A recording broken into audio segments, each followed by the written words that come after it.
Okay, so we were having this discussion on the way here, and I think that the instant question, or the first question, the foundational or the primary question, however you might want to coin it, is how do we define education? You know, what do we mean by education? Yeah.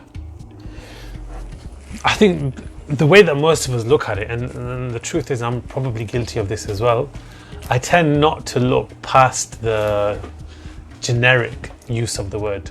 Okay. Education straight away relates to school, you know, or teaching, or classroom. But obviously it's a lot more than that, isn't it? Because it doesn't stop there. I think, generally speaking, education means so many different things. We can extrapolate lessons through conversations, through situational happenings. There's different types of education, aren't there? Yeah, of course. This is the thing. You've got secular education, you've got spiritual or theological education. We have the academic education. You've got commercial training type of education. Anything can be an education. I mean, education is anything from which you learn something new. Yes. Yeah. In simple terms, in a summary, anything from which you learn something you didn't know previously is educational. Question is, can education be negative or positive? Well, it's learning, isn't it? Is everything that we learn positive?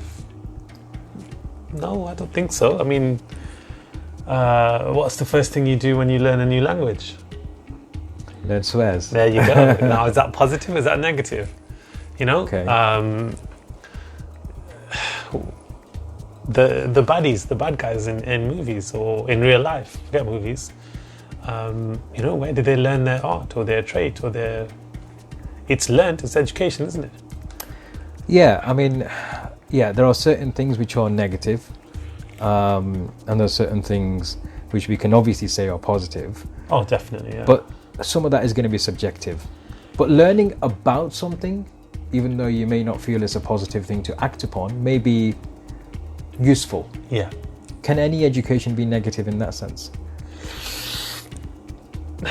Learning can't really be negative. Knowing, you know, how to boil an egg is positive. Knowing how to throw an egg at someone's head is not as positive, but it's, you know, the fact is you know how to do it, and then consequently you know not to do it, isn't it?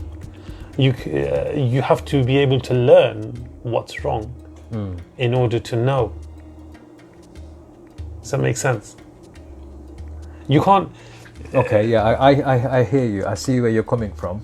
Yeah. You have to learn what's wrong in order to know that it's wrong. That it's wrong.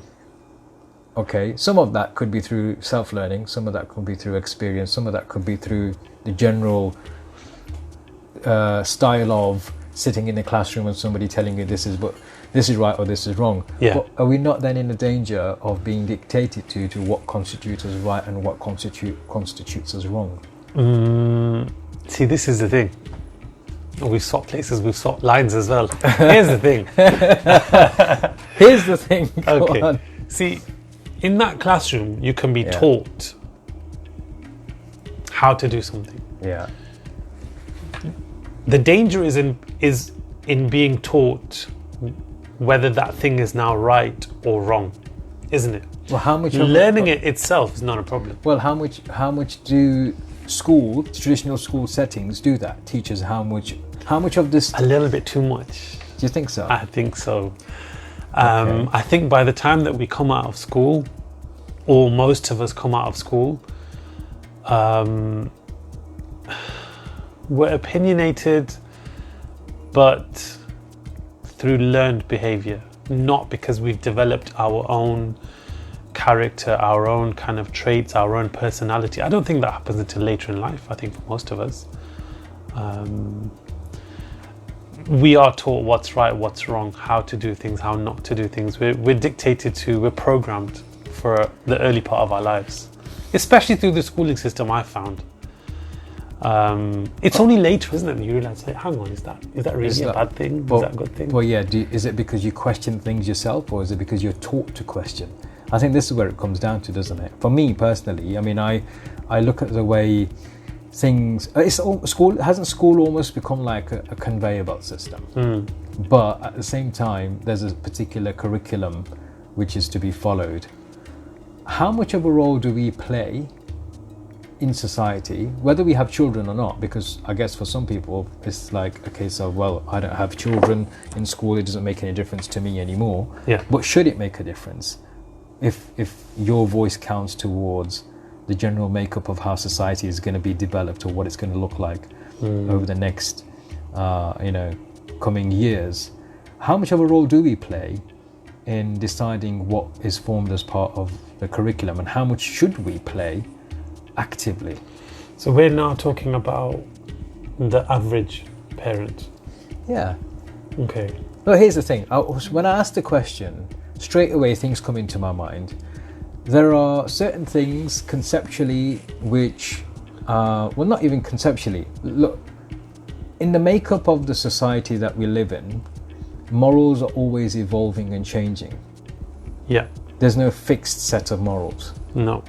So when we say children are taught what is the difference between right and wrong, that will differ between different periods of time. Yes.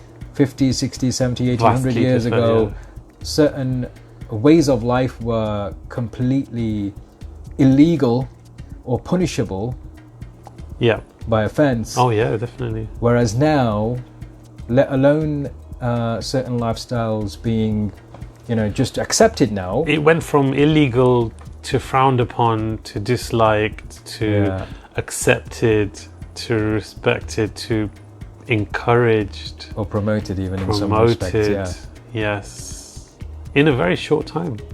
Yeah, because if you think about it, 60, 70 years is not that long in the grand scheme of things. It's one lifetime, isn't it? So it's less than that. You're right. Yeah, you're right. I honestly I feel for the elder generation who've had to live through all of that, because throughout their lives information has been thrown at them, and this information includes being told what is right and what is wrong. Yeah, it's changing. Yeah. So in the early part of their life they were taught certain things, like we're in the phase of this whole 100 genders and sexuality and everything else, amongst other things. Yeah. I think the way that religion and faith is accepted is changing massively.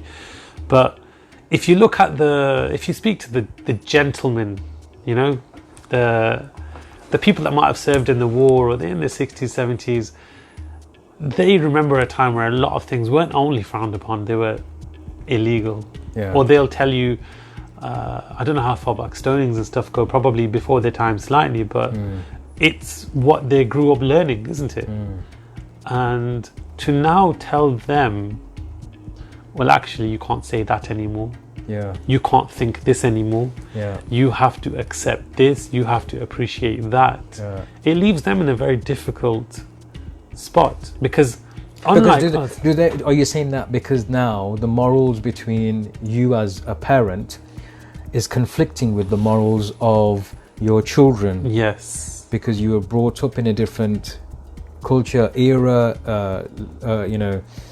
a different world in essence, and now the children are being brought up in a completely different world, in inverted commas. Yes. And there's an obvious dichotomy in beliefs between the parents and their children, or even different generations. Every time, yeah. And intergenerational differences. Yes. How to bridge that? I think we had it between us and our parents. And to be fair, I think probably for the most part of us, the age gap between us and our parents was slightly less, maybe. I think now the gap is even bigger, the generation gap. What, between you and your parents? Yeah, I think for a lot of people in my generation or just before, our parents would be on average 20, 25 years older than us, maybe. So the gap wasn't as vast, but in those 20 years, the world that they grew up in and the world that we were growing up in was so different. Now I think people having kids slightly later in life, careers and everything else, or life choices, that gap is even more in terms of time. So you can imagine how much the world changes in a a few years. How much have we seen the world change in the last few weeks, let alone years? But, it's very difficult, isn't it, to kind of connect and agree. Yeah, okay, so how should we connect and how should we move on or move forwards with education? Because here's the thing, we have different types of education, which there is no doubt. Okay. You obviously mentioned right at the beginning the idea of when somebody mentions education, you think of it as the traditional setup of schooling and going to school. I think most people do, I guess. Yeah, academic. Yeah. How many times do we actually find ourselves questioning the academic system? Other than what's obvious, the obvious things like maybe holiday times or schooling hours and school meals and stuff like that. But what about the actual root of education and where that leads to? I remember when I was in high school, which wasn't that long ago, by the way, I remember every time you spoke to a careers advisor or a counsellor, the natural route for progression in education always happened to be from one establishment to another. So from high school to a college or even a university. Yeah. So it was an academic route. Yeah. Never did we ever get to really explore ideas outside of the academia or academic infrastructure. So if you wanted to be an accountant, you had to go and do an accounts degree. But in reality, that's not the case. You would need the ACCA or these CIMA or whatever they are. Accountants would probably be a better place to tell us what they are. And you can do them without going to university. So to be a chartered accountant, yes, you don't have to go to university, but you can be a chartered accountant. Yeah. But to be a chartered accountant, you have to do those courses. Yes. So you can do that without having a degree. There are certain professions for which you do have to have the degree. For example, if you want to become a solicitor or barrister, you have to do the qualifying law degree or a conversion on top of what you've already done. If you want to become a doctor, you have to do medicine. Yeah. There's no going around that. If you want to be a teacher, there is obviously a particular PGCE or whatever. But to become something like, let's just say IT consultant, let's just say working on networking infrastructures in IT. If you're working in networking, IT networking, if it's a Microsoft system or a Cisco system, you need to be Microsoft certified or Cisco certified to work on those systems, most likely, because they are your ticket to say you're approved engineer to work on those servers. Have their own, yeah. But you don't have to have a degree to do that. No. But if you told somebody at school you want to work in the field of networking when after you've educated or you finish your education, they will suggest from college or from school for high school to go to university and do a networking degree. Do you think that's too early? The call is made too early? Look, I think there's not enough holistic guidance, would be my opinion, because I come from a background. I was the first person in the whole of my relations to go to university, me and my sister, and then my nephew as well. Sure. So we didn't have somebody to guide us, to help us understand how the system works. So we learnt as we went along. Are we talking guidance, family guidance from home, or family guidance, or even this educational system? Because, like I said, for me, it felt almost as though the educational system wanted to push us through the university route, even though that may not be the best. I think that's still the case even today, isn't it? I'd be surprised if that's changed. I mean, there is obviously talk and encouragement about apprenticeships and things like that, but university is still pretty much the go-to. It's most encouraged above all else, isn't it? Yeah, I think so. So do you think my son is 14 now, and he's stressing about choices, options. Is it when you go into year 10, you have options, right? And he's relating that to what he wants to be when he's older, his career path. Yeah. And it's difficult for me as a parent to say to him, hey, you're 13, you're 14, don't worry about what's gonna become in your 20s or your career path. It's too early to call. This kid doesn't even know which type of bread he likes, And you want him to make options that are gonna kind of pave the rest of his life.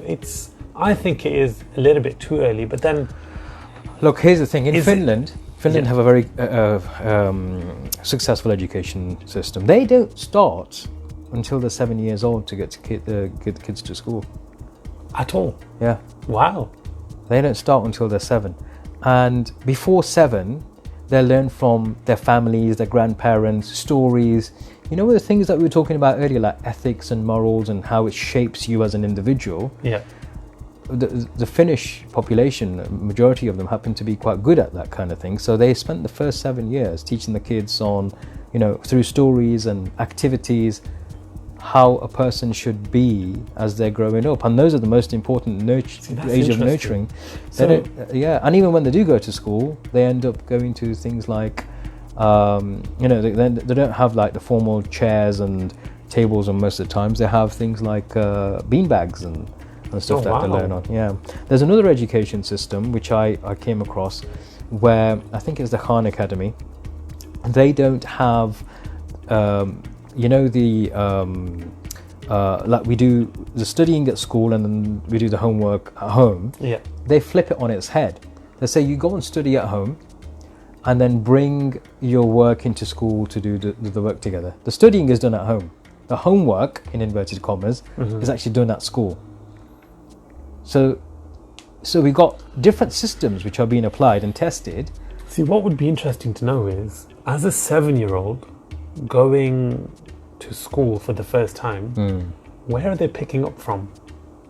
Because we have year 1 in reception, but prior to that we have nursery and, you know, pre-nursery and day. We have all sorts of things, don't we?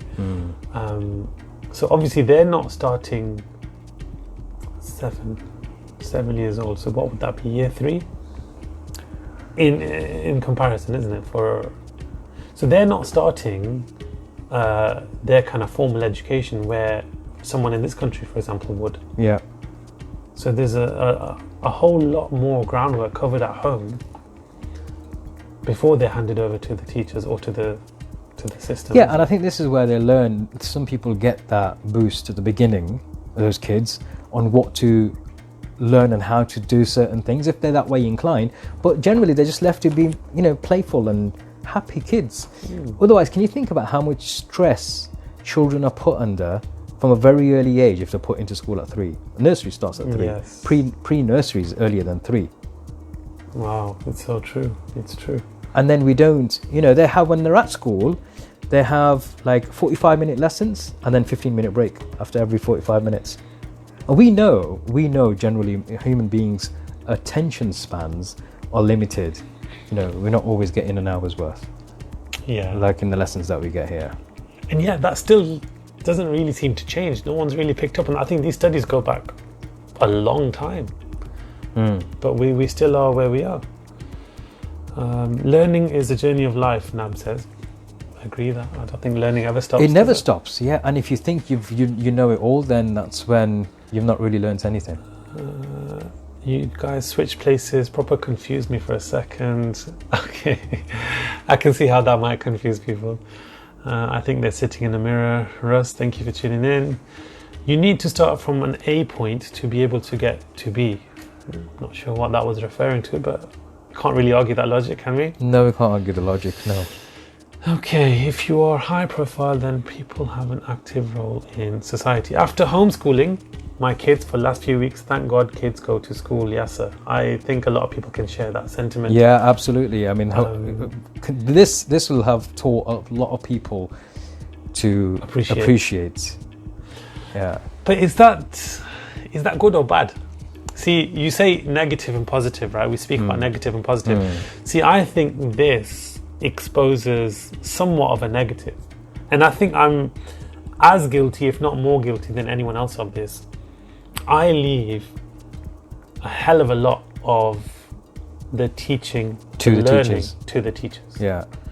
And it's hearing of Finland, for example, and hearing of, my own experiences of the kids being home, how difficult it is to sort of stimulate. Why do you them. think that mindset is there of leaving the teachers to the teachers? It's convenience, isn't it? It's not just convenience. There's if you think about it, there's a history behind it. Look, here's the thing. How many people had the privilege of actually learning in a school environment in the old days? Like, I'm talking like 100 years ago. Just 100 years ago, Ali, there weren't that many people. Not everybody in the country had the resources to learn from a school like we have today. Since we've had this system in place, it's made us become more complacent. Them days, you'd have people teaching each other, even homeschooled. You would have, by necessity, children being homeschooled because they didn't have the resources to pay to send them into a school like we have schools today. So now we have those resources. The government provides us with those resources. There's a mindset to allow children to be looked after by qualified teachers because they're qualified to do a job, whereas we're not. So the mindset is already telling us you're not as qualified as people who are trained for this job. You let them do the job that they're trained for. You bring in the bread and the butter. You feed the kids. You look after them at home. You put them to bed. You make sure they turn up to school on time. You make sure they leave the rest to us.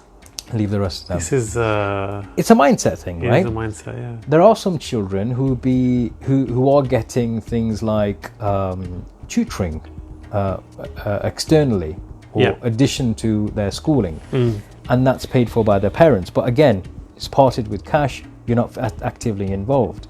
And even then, it's the same curriculum, isn't it? It's not necessarily what you would want to kind of educate your child on. There's a difference because most Muslim families will send their children to a mosque or a madrasa for their Islamic teachings. Yeah, I think most Jewish families who are committed will send them to synagogues or another schooling of a kind to learn more about their religion. So theological education is also attained out of school. But other than that, how many people feel the need that there is anything else to learn other than what the school is teaching them?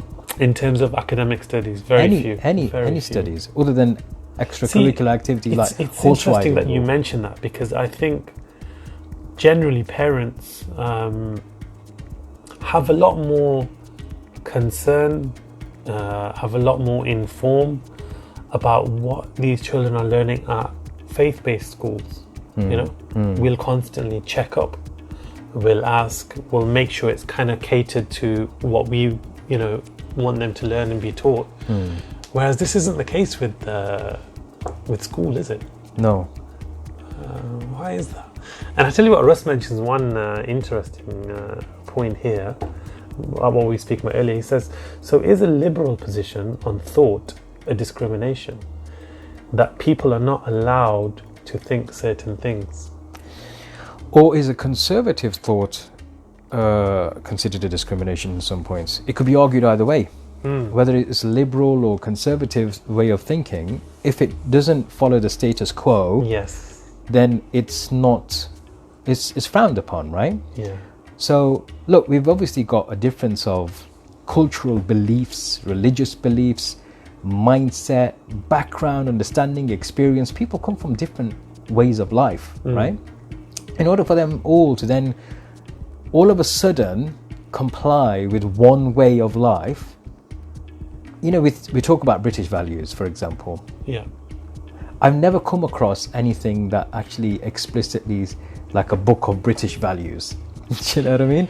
To me, this is being British. Constantly changing. Being Asian or, being multicultural or being multilingual, multi-faith community, appreciating each other's beliefs, that's being British. Anything contradicting that would not be British in my opinion. That's British now. I don't think it is. Was that British 100 years ago? No. How far? Britain goes back a long way. Well, if we go to the colonial Britain, then does being British mean you start having a colonial mindset? This is it. So, look, history is written by the victors, right? So people that's so true. Who are victorious in the history, they write about history, and their narrative becomes the popular narrative unless it's then scrutinized. In which case, if it's scrutinized, you become a conspiracy theorist as well at some point in some cultures. Yeah. But when you look at that past of Britain, then if we were talking about having high upright morals and a good standing in society, but then we don't talk or bring forward admissions of we as a country, I'm talking about Britain as a country, what we've done wrong, Is that right, upright, of high moral standing? It's the thing, isn't it? You know, We have to be able it gets to complicated, doesn't it? Okay. Experience now counts very strongly when the qualifications are almost additional markers of diligence and commitment. Certificates are certificates, aren't they? Look, I know loads of graduates who will have graduated in a certain degree but never used it, or they won't have worked in that profession because it was possibly missold to them. I have a law degree. Why does that continue to be the case? Well, I don't know. Because as I mentioned, from my personal opinion, is what I mentioned a few minutes ago, we are put on an academic conveyor belt of the state-related education system. Look, you go to schools, it's a state provision, right? You go to university, it's largely state-funded. Yeah? Now, if the system, the primary school, the high school, the colleges, universities, if they're all state-funded, then there's a certain mindset that comes along with that, isn't there? Yeah, of course, yeah. So we're sold in each level to progress to the next level, and we want to excel, we want to do good, we want to make our parents proud as we're kids, or our family proud, and we want to be better than the last generation in lots of different ways. And that could mean education itself. And we think that education... And it usually does. Yeah. In early life, I think that's one of the key factors, isn't it? And then for that education, we are going through... You say you studied law. Yeah. Give me an example of some other things that you learnt in school. Not necessarily in university, but even in school, that you haven't put to good use in a while. Well, I did A-level maths. Oh, wow, okay. And my mental arithmetic is really? I don't know what to say as a Sugar, honey, iced tea. Yeah. But yeah, so I did GCSE maths, and I loved maths, and I got really good grades in GCSE maths, and I thought, yeah, this is going to be good. So I went and did A-level maths. I don't remember any time using anything that I learned in A-level maths.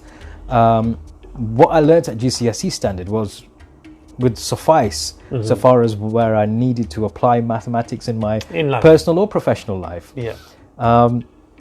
But that was one. I mean, I know, What was the thought process of going into A-level math, as in furthering it? Well, for me personally, I wanted to get to a good university to do my law degree. See, in A-level math, you're right, it does hold a lot of weight, doesn't it? Yeah, and then in them days, you were like, each grade got you certain points. Yeah. It was just turning into the point system newly then. Okay. So I wanted to study subjects which I felt I would get good grades at in order for me to get into a decent university to study a decent subject like law. So I did English language, English literature, maths, and I did Urdu as well, A-level. Now that was tough. It's not as easy as people think it is. No. That language and literature. So I remember... Well, that's very poetic, isn't it? Very poetic. So we had to learn the novels, Urdu Ke Tera Afsane, Anarkali, Toba Tek Singh, the poetry from Allama Iqbal, which is a lot of Persian in there, there's a lot of Farsi in there. You got Mirza Ghalib's poetry, which is high level. What else did you learn? When was the last time you used a protractor? I don't think I ever have since leaving school. A scientific calculator? To work out 10 times 36 or something. That's 360. But yeah, not a scientific calculator for those reasons. Sine, cosine, and tangent. Yeah, I've never used those functions on the calculator since leaving school. And yeah, this is still the case even today, isn't it? How many? Okay, so for how many years, dare I say, decades, we've known that school doesn't teach you life. Yeah. But it could do somewhat if we kind of maybe slightly sacrificed how much time we spend learning how to use a compass or, work out an angle. Like learning real life yes. challenges and how to overcome There's them. scope for that, isn't there? Of course, like for example, if you were out in the big wide world and you didn't have a job, how would you get in touch with what department would you get in touch with? Yeah. What are the options available for you? Just as an example, if your car broke down, where do you take it? If you were a driver, those kind of things. Is that what you're talking about? teaching kids how to drive even. This is the thing, isn't it? Teaching the kids how to drive. None of that is done. Rather than school teaches us. I think the education system teaches us one, how to conform, how to obey, and how to stand in a line. Production, and how to stand in a line. When do you remember being able to kind of negotiate? Pythagoras, yes. I mean, pi, value of pi, 3.14159. I still remember that. But this is again, I did A-level. Okay, so you remember the value of pi. Yeah, but where did I apply it? Never. What is it? I haven't. No, value of pi is 3.14159. Yeah, so, but where do you apply it? What's the point of it? I guess unless you're in, I suppose if you're in architecture or if you're in construction and you're designing something, then you can use some of those things. But even then, now software does it all, doesn't it? But then and what's the value in it? Exactly that. What percentage of people go into that specific field? 1%, 2%, if even that. But what even percentage of kids are taught it? All of them. All of them, yeah. I think the question really comes down to what's the value in what we're learning? For me, question. That's the question. What's the value in what we're learning? Look, for everything that I'd learned consciously since leaving school was based on a particular outcome. I wanted a particular outcome, so there was value in learnings, whether it's project management, whether it's auditing, whether it's risk management, whatever it is, whether it's teaching. So I qualified as a trainer because I'm training people. I want to be good at it. I want to upskill myself. I learned project management Prince 2 because I was managing projects on certain contracts. So there was a reason, there was a method behind the madness. I think that should be applied in school as well. But the question is, school and home. Here's the other thing. Here's the other thing. Switching it up today, guys. Switching it up. So it's not just here's the thing. It's here's the other thing. Here's the other thing. How much autonomy or how many rights do we have the right to just take our kids out of school? And some would even say that we're sort of co-parents, or it's a partnership, isn't it? With the state. Although Sanjida is listening, and she makes quite. Is that Sanjida Rahim? Rahim, that's my right. Old. I won't say old as in age, but that's my former Urdu teacher from GCSE days or primary school days. I bet she's impressed that you. With some respect, my friend. It's a partnership. You can't expect teachers to teach children everything. Homeschooling is very important at home. Not just madrasa and school. And this comes back to what I was saying earlier. Yeah. When it comes to madrasa, when it comes to faith school, when it comes to after school or, these kind of activities, we're very much in there. We want to know what they're learning, what they're being taught. We want to keep on top of it. Well, some of us do. Some of us do. With school, we're very lax, we're very laid back. We're very, I want to say trusting in the system. That, they, like you said, they're professionals in that field. There's a system, there's a production line, the teachers are qualified, we're not qualified, we will not question anything that's put in their heads. I think most parents don't because of that reason. I mean, again, there are always exceptions to the rule. Some people are interested, they want to talk to their parents. Some people want to take on positions like, I'm a governor at my kid's school. Right? Okay. But that was the main reason for it. For me, it was a case of wanting to understand what my children, that they're being taught in a school which is meeting the standards, and I'm doing everything that I can to support that. But also at the same time that I would get to know about the curriculum and how it affects my children, and the implementation of it. And if I needed to get some kind of heads up. Okay, so you'll probably know better than I do. Are most parents like me? Yeah. I send them to school. Yeah, I would say so. It's an estimate, a guesstimate. No, I'm not talking from statistics or any official statistics. But generally speaking. But generally speaking, from my observations, most parents are. Okay. Because maybe we're too trusting in the system. Is that a thing? Yeah, it is a thing. So many things. Wow, this is the thing, Okay, Pythagoras. School teachers put too much pressure, no lie, says the school student. It's my daughter. Oh, is it your daughter? Okay. Yeah. Which, to be fair, I think for the... Well, I've seen it. First time, yeah. Yeah, I've seen kids, and I've thought to myself, wow, this is too much for a kid of that age. And then you think about Finland, Yeah. they don't start school until they're 7. You know, it's like, wow. And even then, it would be interesting to learn a little bit more about Finland, because starting at 7, straight away you'd think they've got a lot of catching up to do. Well, so the latter years must be strenuous, but I bet they're not. I don't think there would be. Russ is saying ongoing value or value from experience, that we note and grow from it. That we note and grow from it. That's a question. Ongoing value or value from experience. Look, value from anything, ongoing or through experience. I think it's a bit of both. You can't negate one for the other. For me, I think there has to be value in both. Unfortunately, because of that blind trust sometimes, we fail to assess what kind of value is or outcome is likely to become of the activities that are undertaken from those and quite possibly we've left it too late now, because all sorts of, I don't want to get political, but I think a lot of legislation is passed and there's a lot going on, and the truth is we have very little rights to question stuff now, you know. There was a lot said recently about the whole LGBTQ, I forget the letters, but there was a lot said on this, and parents were like, I don't really want my 6-year-old to be asked, you know, certain questions, or be told or encouraged in certain ways.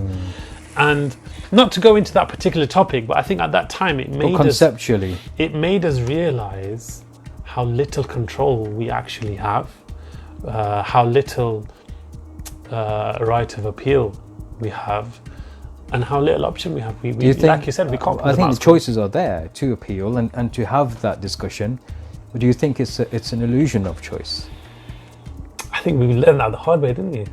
You know, people appealed it and said all sorts, but they said, look, we're going to teach it, and no, you can't pull your child out of school. Yeah, and that topic aside, any topic, if we, do you think there is a lack of control of parents on what their children can partake in school, and there's a curriculum set which they have to fulfill? Because overall, the measurements, like Ofsted measurements, are based on certain things. Yeah. So I guess if they feel that, or if we're being, as a school, we're being assessed by Ofsted on these things, X, Y, and Z, X, Y, and Z have to be of primary importance in our system of educating children. Yeah. Look, I'm going to take it right down to the kind of most basic example that I can give. When I order something from a restaurant or a pizza shop or anything, I'm paying for it. Yeah. So I will say what goes into it, how it's made, how it comes out, what I get out of it. Yeah. School education is not cheap. You know? No, you're right. Someone is paying for this, be it the government, be it the elites, be it whoever. It's funded, it's paid for. They don't do it out of the goodness of their hearts, in my opinion. They're well within their rights to say, we're ploughing millions and billions of pounds into this sector. This is what we want out of it. So there's somewhat interests in there, there's somewhat shaping in there, you know. That's naturally so, isn't it? I don't see how we can overlook that. You can't just ignore the fact that somebody is paying billions of pounds to educate this next generation. They're not going to want to teach them a certain bias or a certain, you know. They're not going to have. Okay, so when you say someone, isn't that someone us collectively through our tax money? Is it though? I don't know. I'm asking the question. I don't think so. I don't have much say in where my tax goes and how it's spent. There's people that do. I'm not saying there isn't. I'm just saying it's not me and you. You know. But that's. Do you even pay your taxes? Are we? Oh shit, we're like, Oh man, I'm just checking. more than I should sometimes. And I question myself. But then you've had this recent situation with the whole COVID and everything, and you think, well, okay, you know, the taxes are actually going somewhere. Yeah, I think that's some we find some solace in. We try to anyway. Yeah. Natural instinct from a human being is to try and make yourself feel better about something, isn't it? Yeah. To kind of rid yourself of ill feeling or sadness. Well, here's guilt, the thing. Whatever it is. On that note, when you talked about feelings, how much does our education system focus on feelings? Does it? That's the question. I don't think it does. I don't think it does. Emotional intelligence is lacking in our schools in a big way, in my opinion. If we were to able to teach our children, if our children were taught resilience and emotional intelligence, how to emotionally control yourself and intelligently respond to situations rather than react, because reacting by its very nature is not very well thought through or not thought through at all, then they're able to tackle more challenges in life than if they weren't taught or made aware of such techniques in the first place.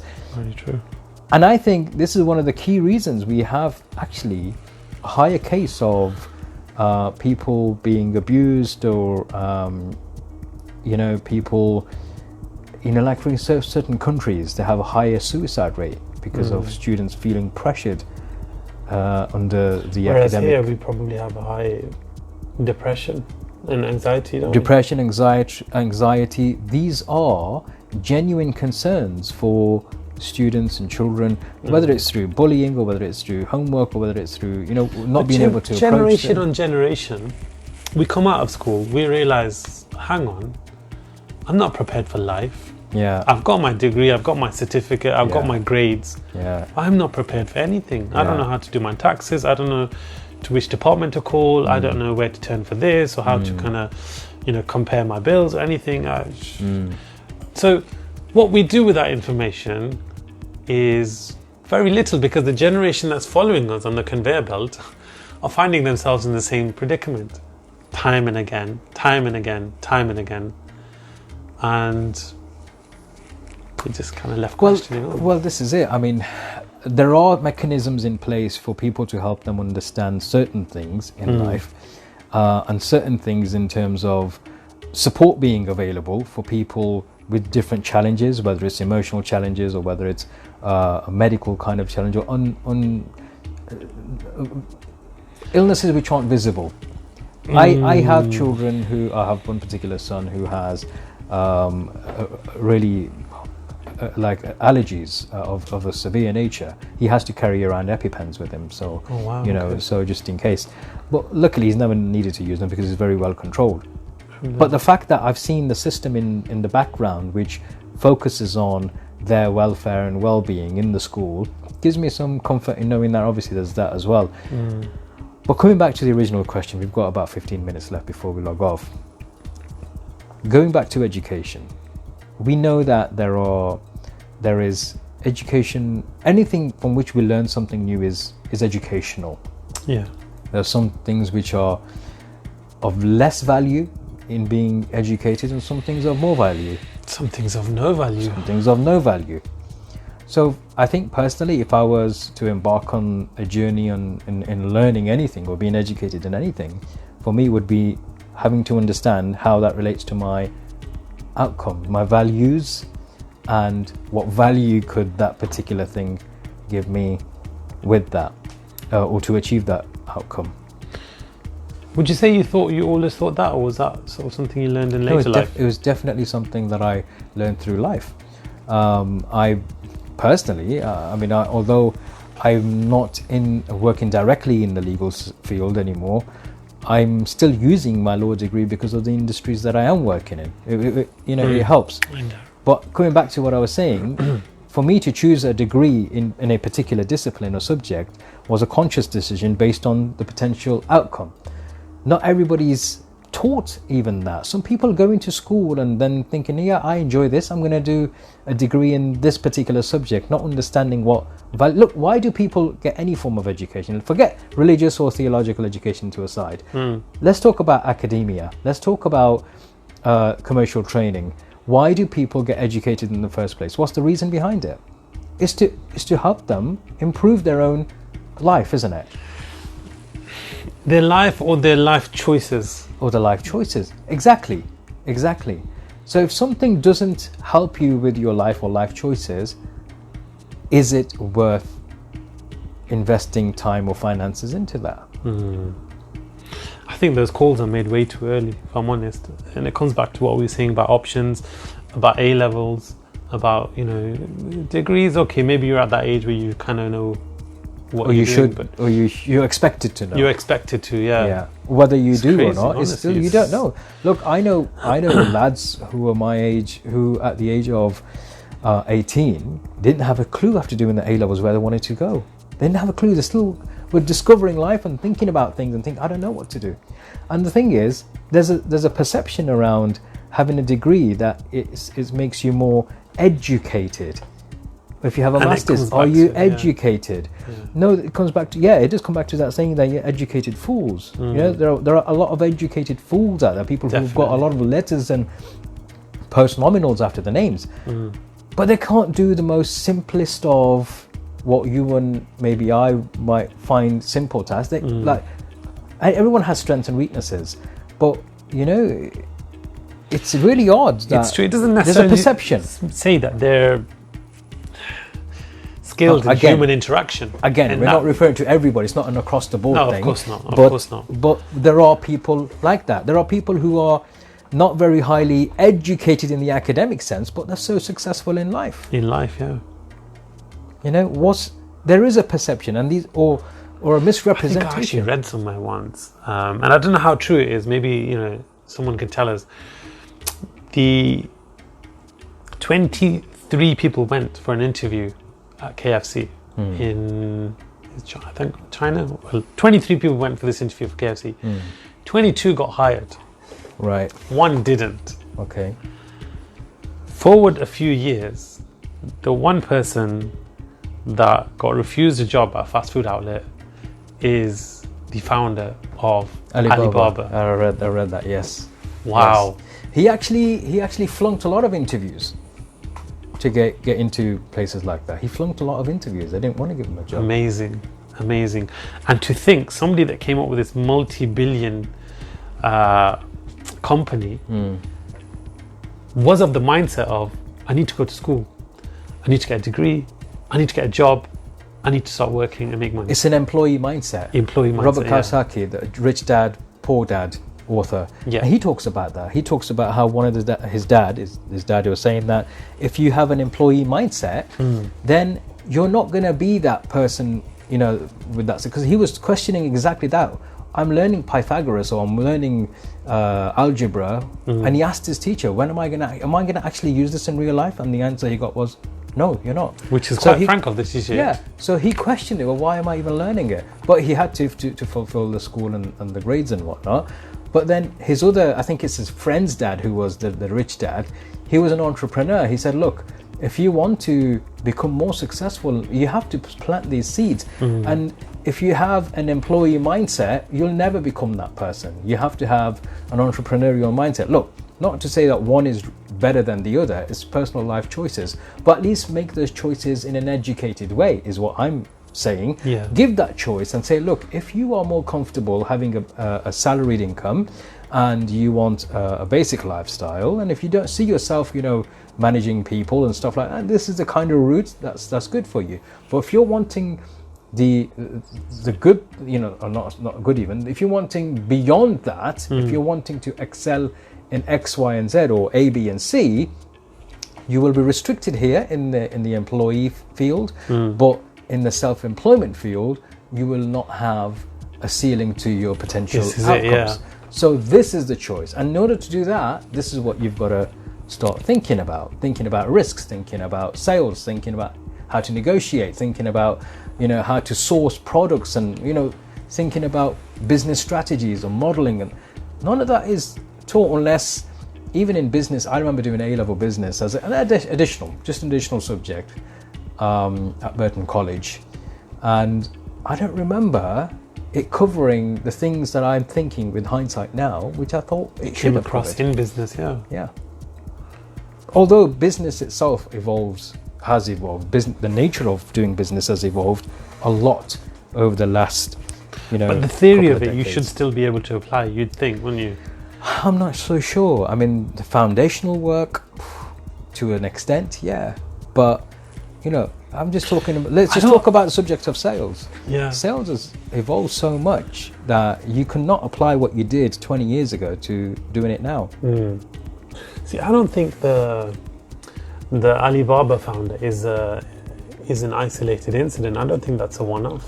I don't think it is now. a lot of Richard entrepreneurs- Branson, I think he didn't have a degree, or did he do his GCSEs or A-levels or something like that? I don't know. I'm not sure, but there's been quite a few, and I Yeah. think the fact that these people end up there almost, I want to say by chance, but that would sound a little bit disrespectful to what they've achieved, but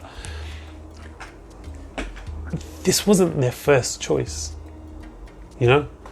to go at it alone, start a company, start a business, launch a product, whatever, is only something that they've kind of fell back on because they've failed in the World of academia. The more sort of common use of the term failure, they've encountered failure. They've failed in school, studies, whatever. They've not been able to get a good job. If this guy got that job in KFC, today he'd be manager, I don't know. Yeah. Would he be a franchisee? Yeah. Would he maybe be aspiring to have his own branch? There's something Jar or something name is, isn't it? I'm not sure. I was thinking of Tony Jar, but he's a martial artist, I'm sure. Anyway, This is it's just yeah. But doesn't that shape your thinking of what is success and failure then? yeah, of course it In is. school, if you Yeah. flunk, you don't get good grades. Yeah. There was a movie I was watching about somebody being dyslexic, and it reminded me of there was a teacher basically who was trying to explain that people who are dyslexic, they have a different way of seeing the world, so a different approach needs to be taken with them. Was it Three Idiots? No, Good is a movie. movie. That is a mean part. Sorry, I got confused. Yes, That's the one. same actor though. Great movie. So yeah, Great movie. brilliant. And it reminded me of a quote. I think it was Einstein's quote, where he said, "If you judge a fish by its ability to climb a tree, yeah. then it's gonna think it's stupid all its life." That's Everybody has different skills. People have different ways, different things which they are good at. There's some people who are quite good at lots of different things, but that gives them the choice of which path to follow. But if you're going to judge people by their language skills when it's not their strongest, but they're really good at maths, Yes. right? They're going to think they're a failure, right? If you're going to judge people by the mathematical skills, but they happen to be very artistic, they're going to think they're a failure because they didn't pass maths. They failed maths. Failed, yeah. That label then alone is stigmatizing. It can have an effect long term. Yeah, of course. And these are the things that we've got to be careful of. I think sometimes it does more harm than good by having these pass and failure marks. I mean, back in the day, yes, there was, things were a lot tougher, I think, for our generation and before us. If somebody, passed something or came first, they came first. There's success. That's it. Nowadays, you get certificate for participation, certificate for contribution, certificate. We're awarding children for things which don't really need an award for. Yes. So that makes them become more complacent, in my opinion. I think they need to still realize, hang on, no, you didn't come first, so you don't get anything. This is also true, yeah. It's making them softer. Back in my day, I remember having to go to the library, walking in the snow with my mates, and literally having to hold on to each other so we won't slip and You won't fall. fall over, yeah. We'd go to the library, order the book because sometimes it might not be there, and wait patiently for a week or two before it's come back, and then be notified that it's come back. This is not the case now, is it? Right, everything's at our fingertips. There's no patience, there's no resilience. I think partially it's our fault. We don't teach our kids how to be patient and resilient. This is a very, very interesting situation with COVID-19. Yeah. My kids have not had a TV to play their PlayStation on since the beginning of the lockdown until I think it was Monday. yesterday. No, it was Saturday, I think. Until Saturday, that's when I got a replacement TV for the living room, and then gave them that other TV. But I wanted to give them, teach them patience, teach them how to do practical stuff, play board And then I games. bet after that initial kind of, They were all right. yeah, I almost there's felt, that withdrawal symptoms, but then I almost felt as though, why did I even order the TV? why get it in the first place? Yeah, you don't want it back now. I think what we have to come to understand is that education goes beyond school, far beyond school. Even during the children's early years, we have to look to shape their learning, and not leave it so much to the teachers. And I've said this before, I'm just as guilty. It doesn't stop, does it? It doesn't stop. Well, your daughter's saying that nowadays, when doing A-levels, mainly sixth forms help out quite a lot in helping each student with providing them with some sort of direction. And I think some schools have that system where there is a mentoring system. So for the school which my child goes to, there is a mentoring. Not everybody in the form group is of the same age. They've got different age groups and different years in the same form. So you've got interaction between different age groups, and some are mentoring the younger ones. Okay. Yeah, there's a concept in our religion as well that asking the question is half of the answer. We're learning how to ask the question. Yeah. Learning even how to ask a question is a very important thing. Yeah, of course it is, yeah. For you to get the right answer. And these kids get that opportunity from their peers and their elder students. Russ says, but now we have Google. Has that made it easier or harder? I think it's made it easier. It's made it easier, life easier, research easier, getting information easier, getting products easier. The internet has generally made it easier. But is that a good thing or not is a different question altogether. What are the pros and cons? That's a totally different discussion altogether. We could do a whole discussion on the use the of Google generation, the millennials. The millennials, yeah. Yeah. I think we should. I think that should feature high on our list. Yeah. So we're wrapping up. On that note. Wrap up, Mr. Khan. I think it's been a great topic. We probably weren't looking to focus as much on the schooling system, school education. I think education is vast and it goes a long way past that. But unfortunately for today, our time is up. Who knows, maybe we come back to this topic again. I'm sure we should. We'll probably have learned a few things ourselves by then. Definitely want to look more into Finland. It's been educational. It's been very educational. And inshallah, until next week, guys. All the best. Good evening. Yeah. See you in a week.